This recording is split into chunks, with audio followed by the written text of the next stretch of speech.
ஆசி பெற தலைவணங்கி மன்றாடுவோம். எல்லாம் வல்லவரும் இரக்கமுள்ளவருமான இறைவன் தம் ஒரே மகனின் வருகையில் நம்பிக்கை கொண்டு அவரது மறுவருகையை எதிர்பார்த்திருக்கும் உங்களை அவரது வருகையின் ஒளியால் விருதப்படுத்தி தமது ஆசியால் வளப்படுத்துவாராக. இம்மை வாழ்வில் உங்களுக்கு நம்பிக்கையில் உறுதியையும் எதிர்நோக்கில் மகிழ்ச்சியையும் அன்பில் செயல் திறனையும் அவரே என்றும் உங்களுக்கு வழங்குவாராக.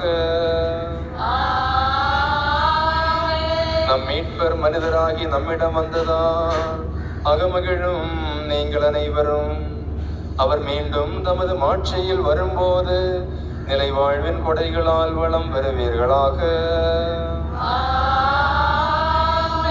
எல்லாம் வல்ல இறைவன் தந்தை மகன் தூயாவியார் உங்கள் அனைவரையும் ஆசீர்வதிப்பாராக. கிறிஸ்துவின் அன்பிலும் நிறைவிலும் சென்று வாருங்கள். நம் கடவுள் நம்மோடு